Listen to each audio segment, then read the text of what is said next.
All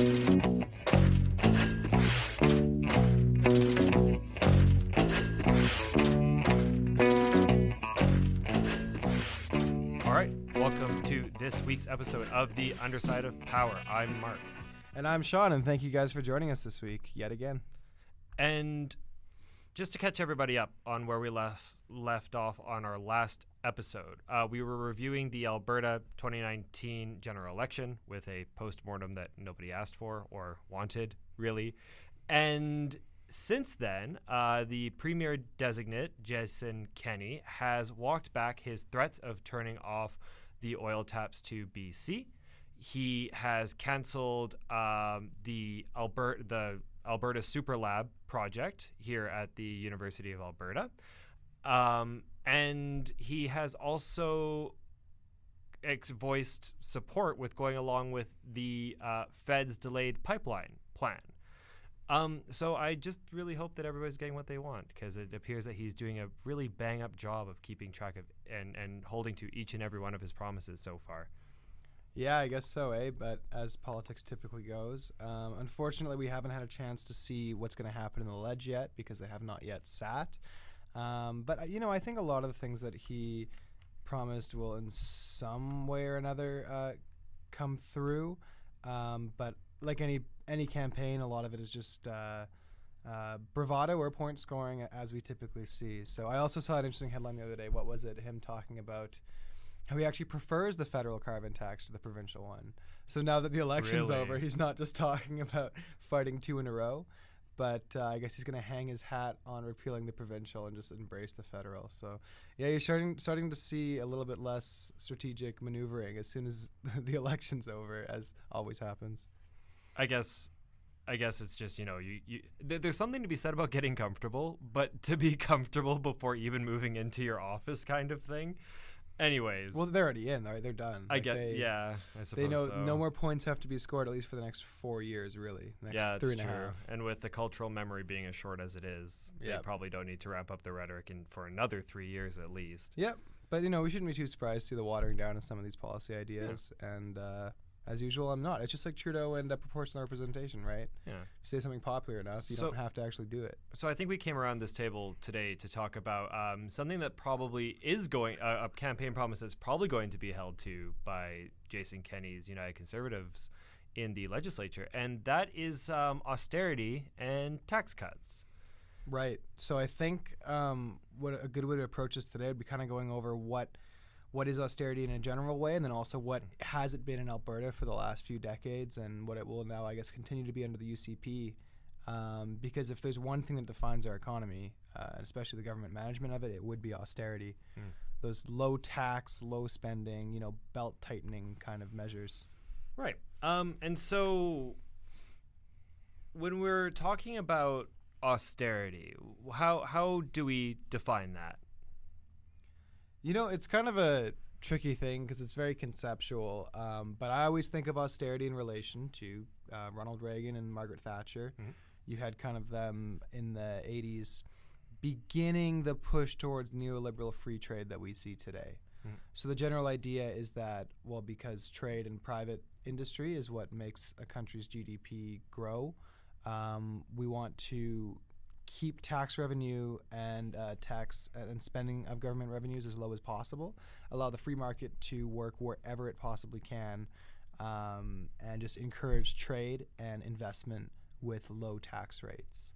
It's a pretty simple, straightforward idea where you're going to get more investment, greenfield investment in a country or a state, province, where the company has to pay less taxes. So this is the general idea around like tariff reduction and then around corporate tax reduction that we saw come out in the 80s. Right. And usually when we're talking about austerity, that's usually referring to the dialing back of spending, sort of like this reserved conservative view, but really only of the government in this context.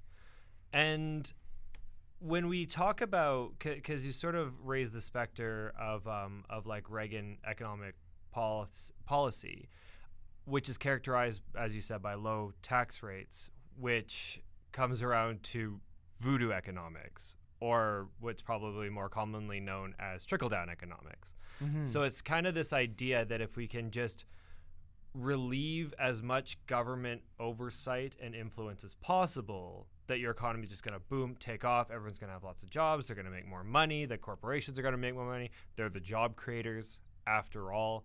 So as much as you can put into their coffers, the better, essentially. And we could argue that that had been sort of the preeminent economic and governance policy of the province of Alberta for, since like 1992 to current day, essentially. Definitely. Yeah. Yeah, and I think a lot of that comes with trickle down, kind of low taxes, increasing growth.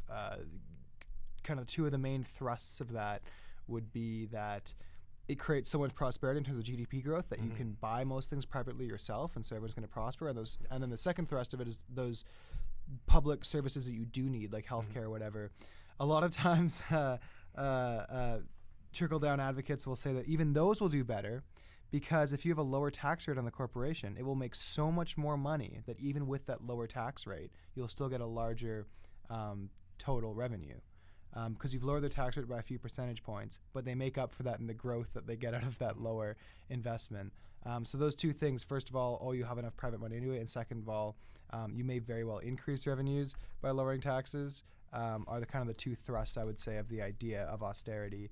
And the second one is known as the Laffer curve, is usually employed in that. So it's worth looking up just to see kind of how they justify those ideas. Sure. It's very halcyonic. It's very utopian kind of thing. And frankly, it doesn't work a lot of the time. But we're going to get into these practical examples today with Alberta, I think. Well, and it essentially works none of the time. Just to take an external example for a moment. So, of course, under Donald Trump, the Republicans passed the single largest corporate tax cut in American history, if I recall. It was like the boldest one. And what happened almost immediately, like you had GM lay off how many thousands of people, you saw massive share buyback by the large companies, such as, Amazon is an example of this. There was a number of others that did huge buybacks, while they still have people who in some states in America make as little as $7.50 an hour. I think that's kind of like the bottom of the line there. So what's interesting is that what's kind of ignored is that there are other ways to incentivize increasing your workers' wages and investment into a company. And in fact, in most jurisdictions, those are actually those are tax exempt expenditures. When you spend money on personnel, when you spend money on investing into equipment, generally you can write those off. And so actually lowering overall tax rates only encourages sort of this hoarding and collection of profit at the top level. It's a way to pretend that you're going to help the whole economy while... it's snake oil. Well, of course. But you can still... This is the trick they play, is they can still pretend that it's actually going to work. Because in some situations with some companies, at some times, it might result in that. But the fact is that it can also result in the opposite. Right. And I think with Reagan, what we saw is the not only the lowered tax rates domestically, but the lowering of tariffs and the creation of free trade. And regulations as well. And that's going to cause a lot of outsourcing, right? Sure. So the idea is now we have no tariff barriers. There's no trade barriers anymore. Well, how are we going to keep investment in our country to prevent outsourcing? Well, governments like Kenny's now in Alberta, or like any austerity government will say, well, we have to lower our taxes, keep it competitive, because there's no longer anything preventing international, cross-provincial trade in any way. So. Right.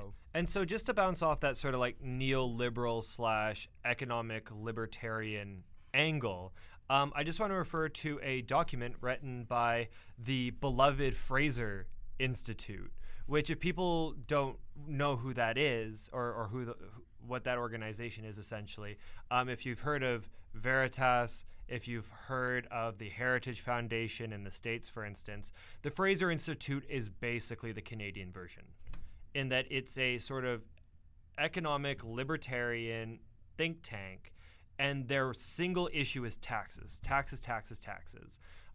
We need to lower taxes. We need to get rid of these taxes. That they have, here is your tax-free day, which is like a calculation based on which province you live in, at what point in the year that the money you make goes straight into your account, which is like it's asinine, it's oversimplified, it doesn't take into account, like I said, those taxable exemptions that you can apply for, and of which there's numerous ones. But this is the kind of organization that we're talking about. And every single time there's a conversation about taxes or royalty policy or anything of this nature, or public spending, they always have a report that weirdly, for some reason, always agrees with that we need to lower taxes and this will improve our economic standing. Right. And I think the Fraser Report is a really good place to start because we're dealing with a very big conceptual issue here regarding, the big beef here that's being discussed is whether it's worth the reduction in investment attractiveness to have government revenue. Mm-hmm. That's the question here. So I do want to read... Like social democrat type people would say it's worth getting that revenue, but these kind of ideas, these austerity measures, this right-wing economics plan tends to say that, well, if we have very little revenue to virtually no usable revenue, it's okay as long as we have private increased investment. So the Fraser Institute takes that view, and I think they do a pretty good job of exemplifying what we mean by that. I do want to read some excerpts, and just for our audience, I know tax theory and policy is super exciting, and it just keeps us up at night. It's really high-octane stuff, right? That's what I was trying to give an overview, kind of break it down. Yeah. And so we'll try and get through this as quickly as possible to get to the more interesting social policy stuff. But just really briefly, so from the report entitled "The End of the Alberta Tax Advantage" from the Fraser Institute, which was written in response to the changes to the Alberta taxation system in 2015 by the New Democratic Party, which were mild. Let's just get that out of the way. Very, very mild common sense adjustments to the taxation schema. So I'm just going to read some excerpts. So they say here, we find that whereas in each of these areas, Alberta until quite recently enjoyed a substantial advantage over all Canadian provinces and most U.S. energy states, that advantage has been substantially undermined or completely erased for two of the three pillars. Specific findings include: before the tax policy changes, Alberta had the lowest corporate tax rate in Canada. Alberta's advantage in this area is gone. Alberta's new provincial corporate tax rate is higher than British Columbia's and Ontario's and is almost identical to those in Saskatchewan, Manitoba, and Quebec. Alberta can now be considered middle of the pack within Canada on corporate taxes. That's being written in response to from a 10% to a 2% increase. Right, exactly. Just bear in mind. This is going from 10 to 12%. Just bear in mind. Yeah. So I think it should also be mentioned that we did have a corporate tax rate of 15% in the past. Yeah, we did. Under progressive conservative government. So late not really splitting the difference. As late on in 2001, we had a corporate tax rate of 13.5%. So right now, our tax rate is lower than when Klein was in the peak of his office. Right. So bearing that in mind. In 2014, Alberta had the lowest top combined federal, provincial / state tax rate out of 60 Canadian provinces and American states. And I just want to pause here and say the cross comparison with Canada and the United States is really irritating. And I think it kind of shows where the Fraser Institute is coming from. They want a Republican-style Wild West system in Canada where everything is under private control and there's very little actual public spending or institutional power. So just bearing that in mind for the moment. After the tax policy changes, Alberta's top personal income tax rate is now the 46th lowest. That means Canada's top rate is now the highest third of North American jurisdictions. Bear in mind, North American jurisdictions, comparing it to the United States, which is notorious for their adherence to trickle-down economics, massive corporate tax cuts, massive corporate welfare. Right, so bearing that in mind, scraping by with very little government revenue to the point where they can't even fund. At least they claim not to be able to fund a public healthcare system. Well, they just put it into the military, right? Right. But we have to keep in mind just how low their revenue really is. So we can essentially completely ignore that part. And then it says here that Alberta retains one pillar of its tax advantage in the Canadian context, as it alone among the provinces does not have a provincial sales tax. Relative to American energy jurisdictions, again, why? Why compare it to the United States? It's clear that their society doesn't function very well as a general rule for most people, right? Like 50% of Americans live paycheck to paycheck. The median income is around $30,000, right? Like tens of thousands of people die every year from lack of basic health care. They have an incredibly high infant mortality rate. Why is the Fraser Institute putting the Americans up on some kind of pedestal? doesn't make any sense. Well, it's because they do good business, don't you know? Yeah, so back to what I was saying. Relative to American energy jurisdictions, however, Alberta does not necessarily enjoy a sales tax advantage, as there are several states with neither a federal nor state-level sales tax. Right. So just bear in mind where the Fraser Institute is coming from. They're just anti-taxes, and that's it. That's the only string to their bow. And they're comparing us to like Texas and, Yeah. and deep red states that have very, very little taxes. So. Mm-hmm.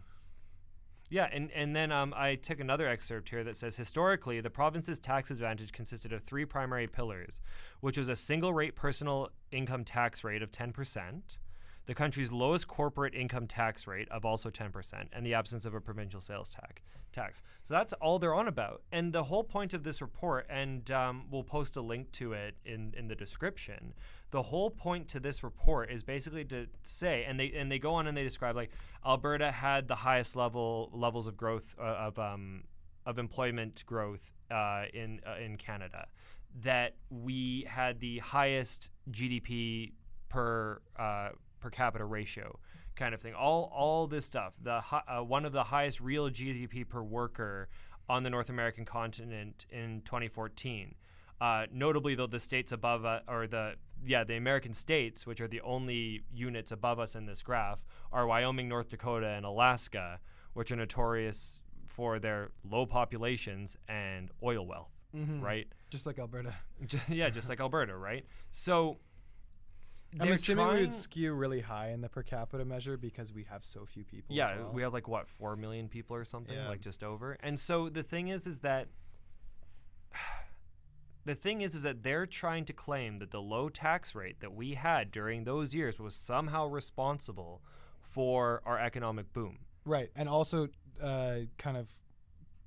coordinated with that claim is that a 2% increase in corporate tax and a new income tax 5-tier system would threaten that advantage. Yeah, exactly. Right? So what's the argument being made here? Essentially that the advantage we had in lower taxes is worth the lower revenues that we were sacrificing because of the GDP increase that makes everyone's lives better. This is the fundamental premise. Even though we didn't even really manage to capture that increase in GDP per capita because the personal income tax and the corporate tax rates were so low at 10%. Right, but this is the trade-off they're saying, right? Is that, that revenue doesn't matter as much as this growth. And I think underlying this is a libertarian ideology that the businesses should be allowed to keep what they've gotten because they deserve it. I think that's a lot of where they're coming from. But the way they have to frame this in the larger public view, the way they have to frame it, package it up, is saying, it's going to help everyone because your GDP goes up. But, there really is underlying this. I mean, you can tell by the kind of people in the Fraser Institute. Underlying this is a huge idea of autonomy and liberty for these companies to keep their money. I don't think that if they're fully honest that the main reason they're doing this is to increase GDP. And what's interesting, though, is that if this were true, that this lower... Now, I just wanted to point to one thing, that there were specific policies that the PCs did implement, especially early on in the development of the oil sands, for instance, which did lead to pretty amazing growth, which was, for instance, they had a royalty freeze on new oil sands developments until you passed your capital investment, essentially. And so until you were actually turning a profit and making money off of it, you didn't pay royalties. And that was huge in the establishment as of that time was an unproven resource, right? Like this is the early 90s kind of thing. But what they didn't mention is that the technology that made that possible was $1 billion of public investment in public research institutions. Right. Like the University of Alberta, for instance, was our faculty of engineering was very influential in that. And it was also, there was other institutes, publicly funded institutes across the country as well, that contributed to that as well. So they ignore that this resource wasn't even possible to develop until public money was actually able to do the research, because it was at that time, nobody knew how to get bitumen out of the ground. It's notoriously difficult to process. Right.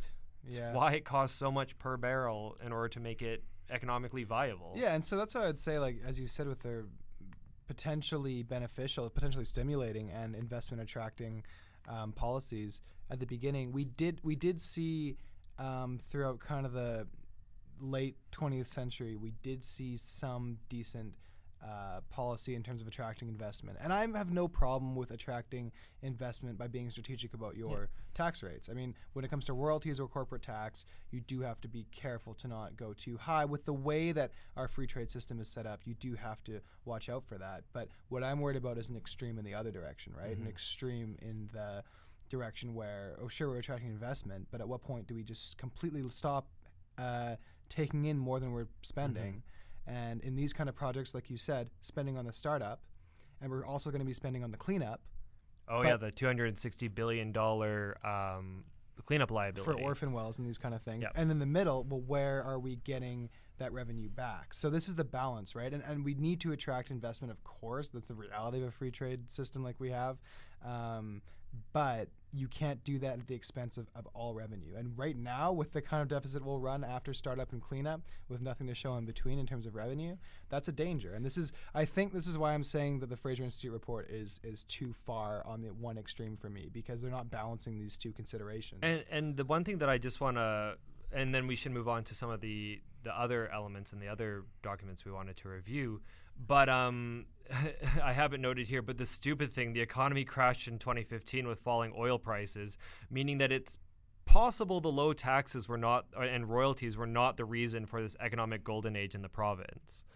That if low taxes were all that was required to make this happen and to keep it going, like it and this is a thing that I really don't like about most economists as a general rule, and again, not all economists, but especially the breed that live in the Fraser Institute dungeons. Like the Milton Friedman types? Like the Maxime Bernier types. Yeah.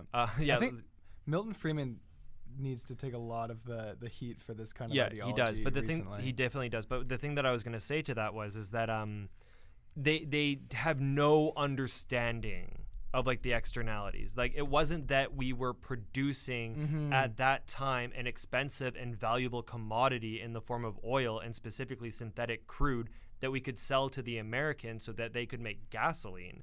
No, it had nothing to do with that. It had to do with our low taxes. Right. As though they were never going to produce the oil in the first place. Yep, definitely. Stupid. Yeah, and I think we see evidence, as we're going to come upon later, that small increases in royalties, the small increase in corporate tax we saw at the NDP, it's not enough to actually force these companies out. Because the way that the tax rate was set up in the last few years, with how cheap it was to produce oil here, the profits they were making on these projects is absolutely astronomical. So a 2% increase in your corporate tax, or a bit of a royalty increase, like Stelmach promised in 2007, you're not going to see a huge reduction in investment when they're already making so much. I think they were getting almost a too good of a deal under the previously low tax rate system. And that is, I don't know if there's anything else you want to mention, but that brings us to the report from the Parkland Institute. The misplaced generosity. Yeah, so I think we've done a pretty good job to review, just of summing up kind of what austerity measures are, how they're related with neoliberal ideology, and then just kind of like what a tax advantage is when it comes to investment, and how the Fraser Institute sees this tax advantage, and how extreme they think our taxes have to be on the low end to attract this investment. So after that, I think what this, who did the report on misplaced generosity? So it was the Parkland Institute. Yeah. Great, and I think after we see kind of austerity as an idea and the idea of attracting investment through low taxes, the Parkland report does a really good job of showing the reality of taxes, investment, and economy in Alberta. And specifically, the author is an individual, or a guy called Reagan Boychuk. At the time, this report was published in 2010, bear in mind. So this was pre-crash, pre-2015 oil crash. He was the at the time the new public policy research manager in Calgary. Excellent. Yeah. So, do you want to conceptually ground this for a bit in Alberta today, or in the kind of early 2009 period, just kind of like where we were at in terms of our tax rates and in terms of our economic growth at that time? So yeah, we'll just sort of set the stage. So during that period of time, Alberta was seeing sort of just gangbusters economic growth, huge GDP, the highest actually probably in the at least per capita highest on the continent, I would guess. huge levels of oil development, rapidly increasing employment, and in fact the highest increased employment year over year for a period of time. Low taxes, 10% personal income tax rate, 10% provincial income, 10% provincial personal income tax rate, 10% provincial corporate tax rate, and low royalties on our oil. Mm-hmm. And I would attribute a lot of the economic boom to the high price of oil at the time, considering that oil hit a peak of over 100 a barrel. I think it was 120, 130. Yeah. For a while there, and that's mostly what it was attributed to. So we saw this huge amount of economic growth. However, we were having a really hard time paying for public services as well as balancing our budget. The tax cuts that took place in and around a decade prior to that, in sort of between 2000 and 2004, completely devastated our primary and secondary education and our healthcare system, right, resulting in the layoff of like thousands of public workers, including nurses and teachers, right, specifically. This is kind of the stage that we're looking at here when Stelmach started messing around with the formula a little bit in 2007, beginning in 2007, and I think we can kind of have a pretty clear picture of like this trade-off between revenue and investment, and just kind of where tax draws that line. Yeah, and I just want to be clear as we go through the misplaced generosity report from the Parkland Institute, that it states here that, for the executive summary, the Canadian Association of Petroleum Producers publishes extensive statistics on the Alberta oil patch, allowing us to use the industry's own data to evaluate its health and whether or not the string of royalty cuts announced by the government in Alberta since 2008 were justified. These statistics allow us to estimate the industry's pre-tax profit, the government's share of revenue and resource rent, and the portion of industry profit in excess of a normal rate of profit. So, shall we? Let's get into it. So I'm going to read an excerpt based on, so they entitle it the tar sands, and I know that's a loaded term, and a lot of people go, oh, tar sands, that's just lefty propaganda, anti-oil, and it's like, okay, well, have you seen bitumen?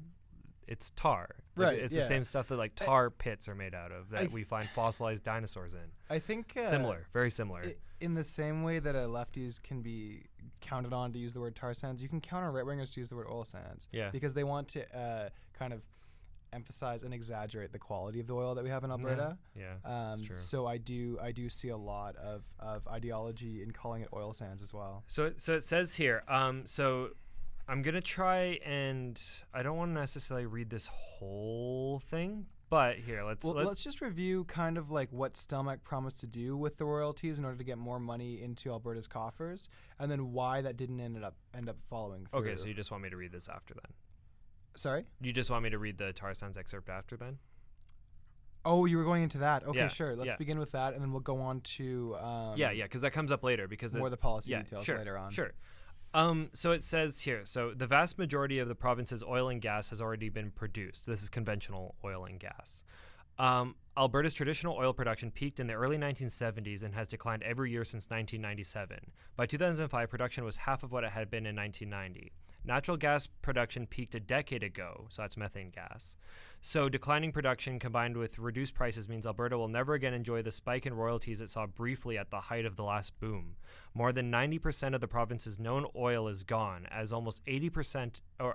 almost 80% of our natural gas. Most of what remains will be expensive to produce and involve higher environmental risks and costs. Unconventional sources such as shale gas and coal bed methane, as well as new horizontal drilling techniques, could add to these reserves, but will be virtually given away under 5% royalties the Stelmach government announced for such production in May 2010. Bear in mind, this report was written in 2010, but in reality, the royalty framework hasn't changed too much since then. Yeah, that's true. So just bearing that in mind.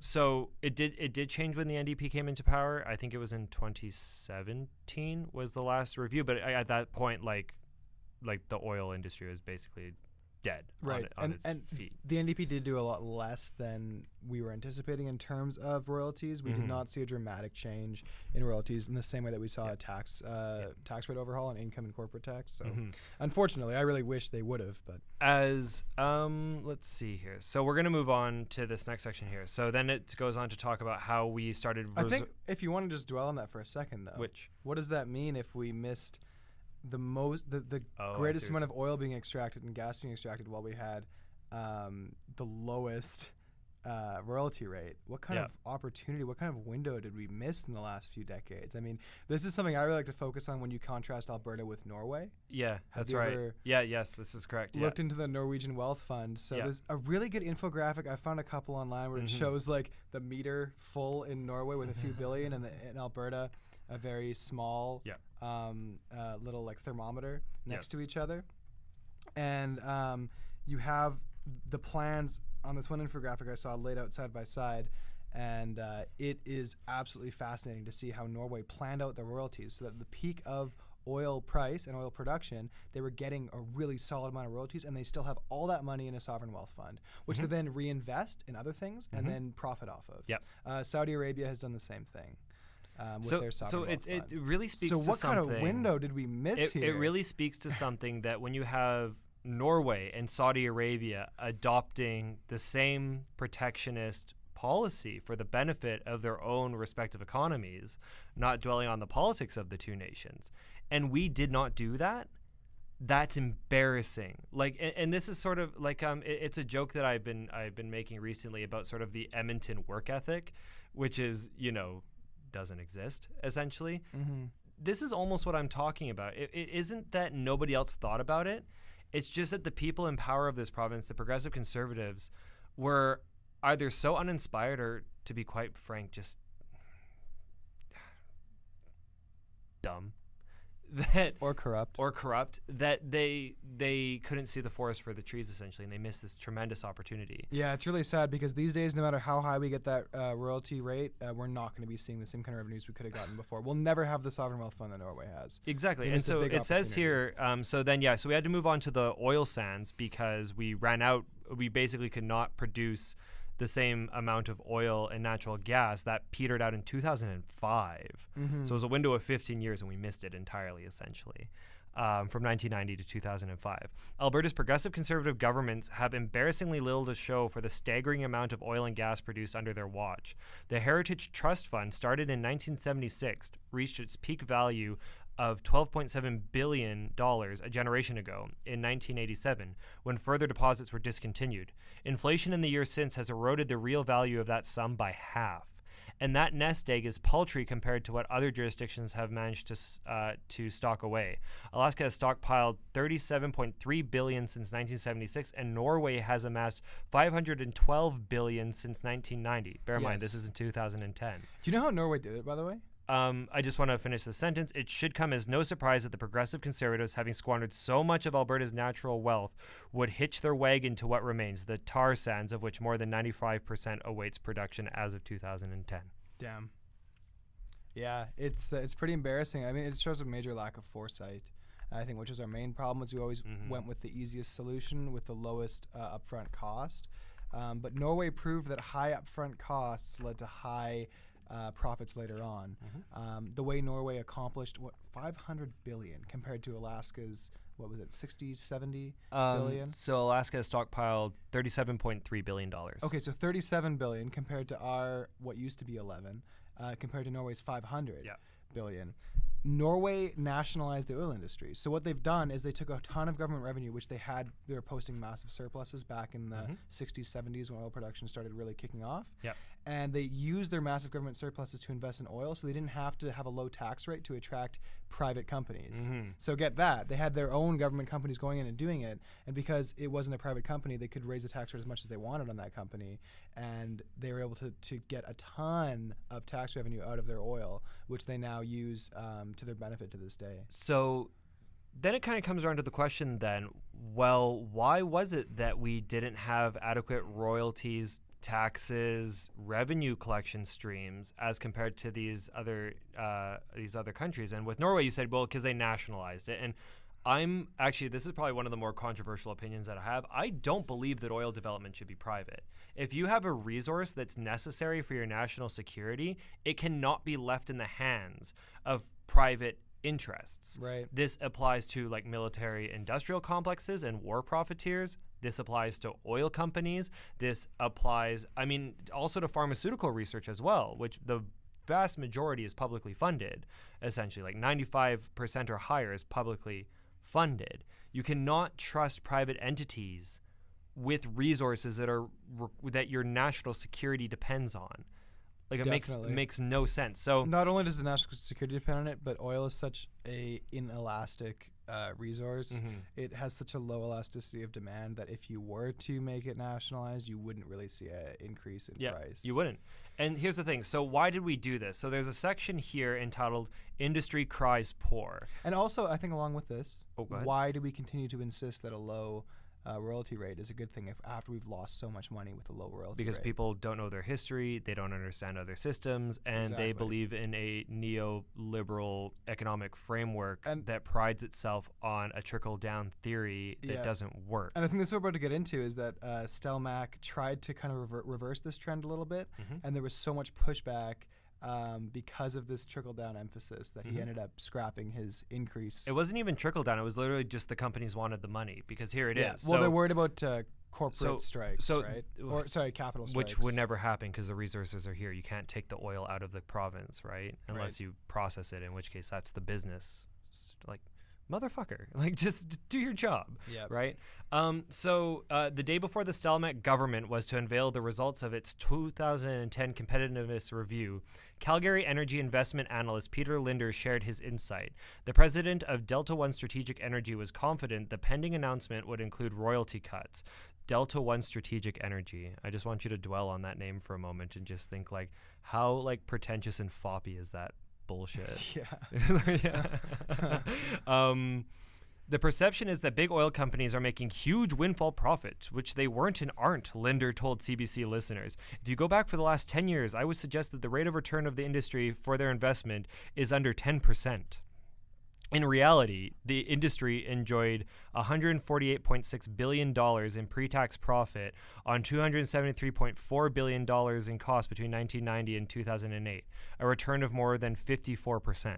Right. And this is all based off of internal figures from the Canadian Petroleum Producers Association or whatever. So that's exactly what I'm saying. We can afford to increase those corporate and royalty taxes a little bit. I mean, it's not like it's going to cut into their profits enough for them to be incentivized to leave.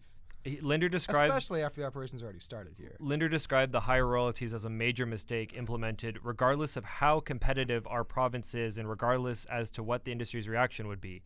He added, I should give this guy a voice. Clearly, the industry went elsewhere, where they had much, much better returns. Yet, as outlined below, Alberta's land sales, a key indicator of future energy investment intentions, actually increased in the years after higher royalties were announced in 2007. Right. So this is the weird thing. So Stelmach introduced a plan to increase royalties, I believe, from 15 to 20% approximately. On certain projects, and although we saw no reduction in investment, although we saw no economic downturn, he reversed this plan a few years later. And so we had a higher royalty proposed with no adverse effects, and after fear-mongering about the potential issues around this, we had a reversal in 2010. And so this is, I think, a really big problem and a misstep of the Progressive Conservative government. So for Linder, much of the problem was that the public was involved in the royalty review at all. For decades, the royalty rates were set by the province in collaboration with the industry and industry groups, not with the public. The public has and should have really no say in this matter because they don't understand the intricacies of the royalty system. Stelmach was the first premier ever to make it a public situation. It should have never been public in the first place. Who is this? Members of the public are not sensible because they don't understand the situation. I mean, yeah, sure. So just to remind everyone, this is an individual named Peter Linder, who is a Calgary energy investment analyst and the president of Delta One Strategic Energy. Sounds pretty corrupt. I mean, but that is just so this is such a view into the mind of the people who are involved in the industry and in the process. They literally just like, we want the oil. We want to take it out of the ground. We want to get as much profits as possible. Fuck the people, literally, and buy me a yacht. I get it that people don't get some complex policy issues, and sometimes consultation is a little bit over-exaggerated. Like sometimes consultation is not going to give you a whole new view on this issue because people sometimes don't know. But in this issue, I'm sure Albertans want more revenue in their coffers. I'm sure we want the kind of sovereign wealth fund that other countries have and other states have.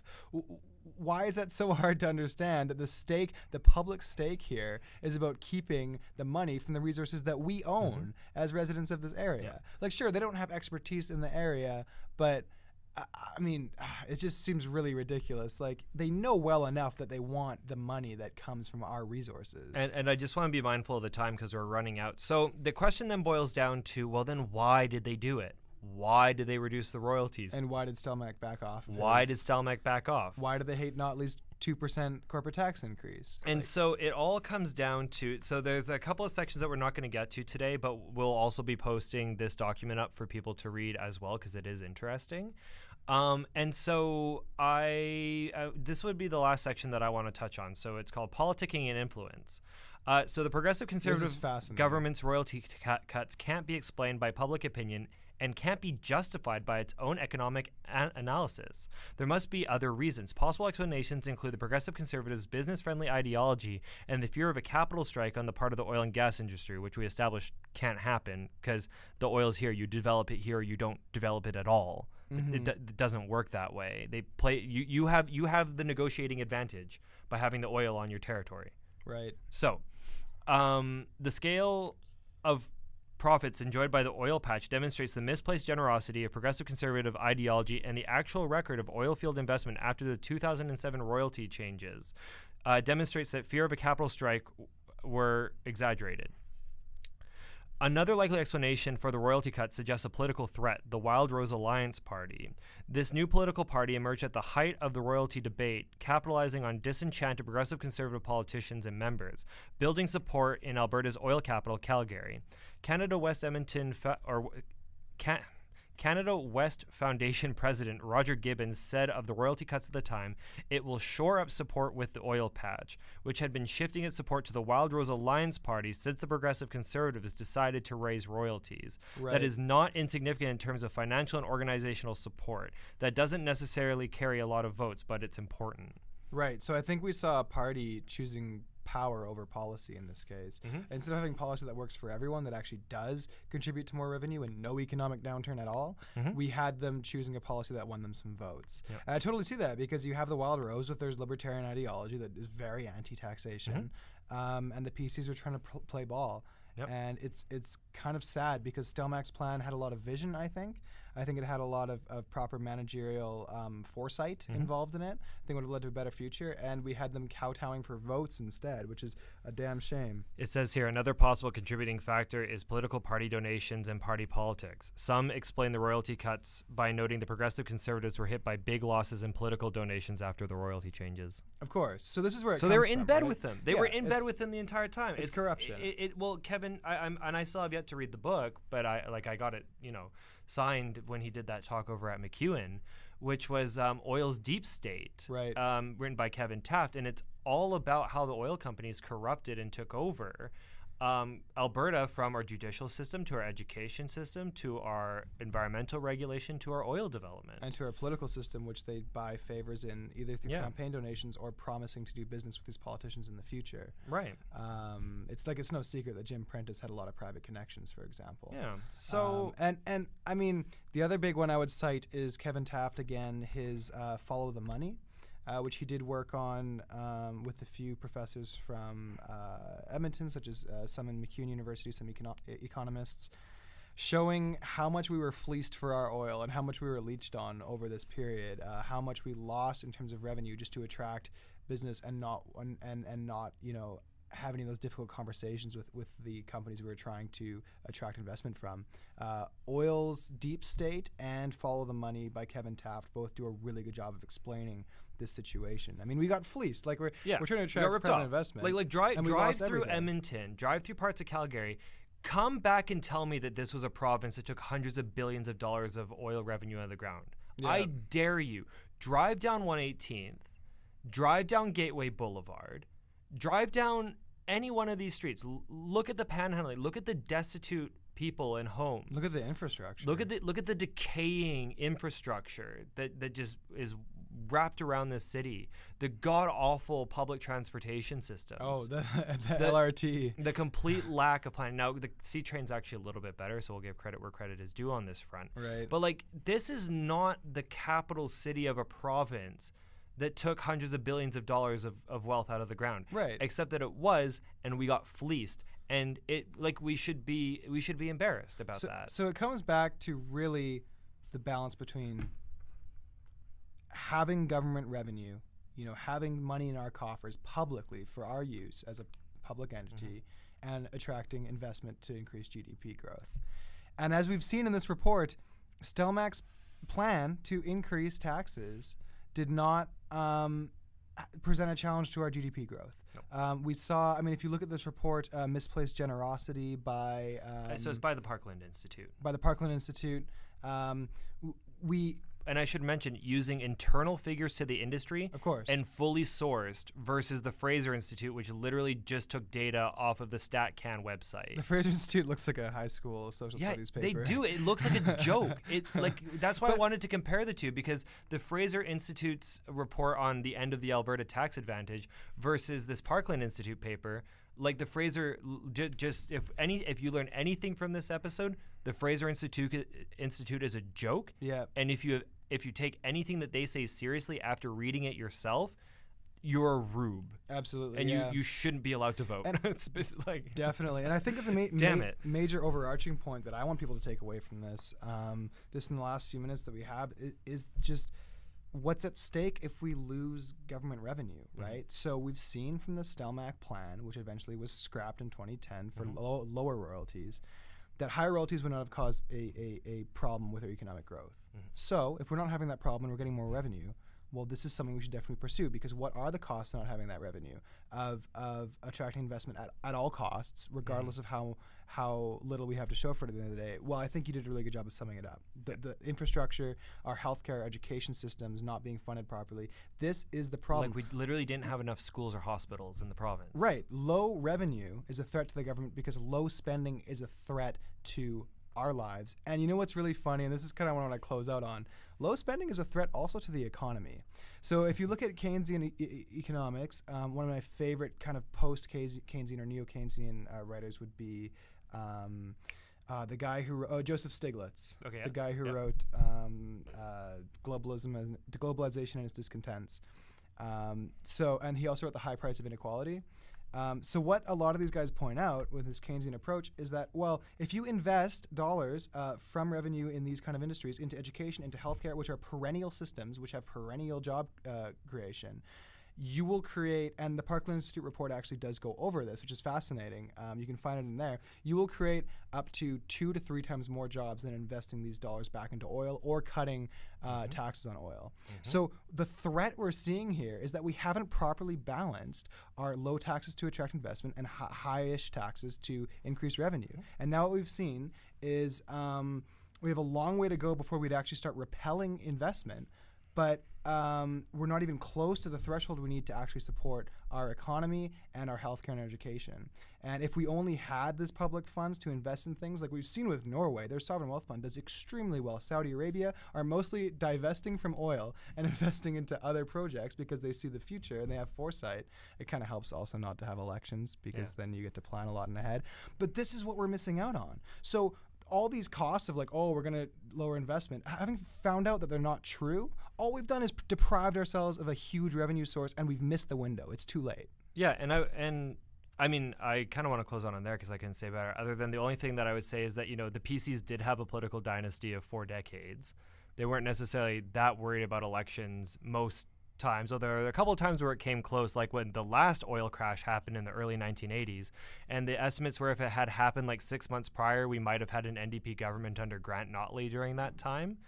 Norway, for instance, uses a proportional representation system that encourages political parties to form coalitions for the benefit of their entire party. And yeah, Saudi Arabia is just a theocracy. So you have these different systems, and 2 of them managed to figure out a way to keep the oil wealth and to reinvest it and to position themselves on much better ground moving forward.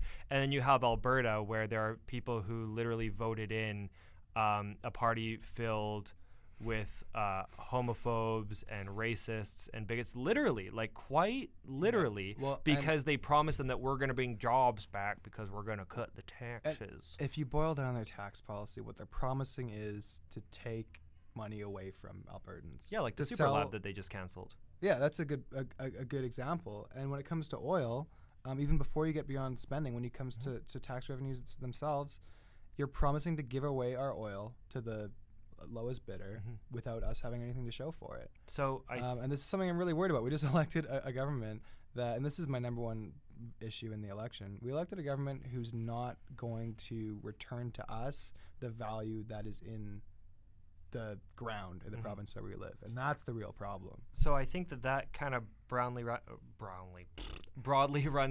out our time for the day. And when we come back next week, I don't know, we'll see what's happened, and we'll go from there. Yeah, you know, if you want to continue on this issue with a bit of Kevin Taft focus, we could as well. And I was thinking also the super lab thing you mentioned, showing the tangible results of low spending in healthcare. I think that's a pretty good topic as well. So we'll see what we get to. And maybe we can also talk about the Ford government's cut of its public healthcare and education.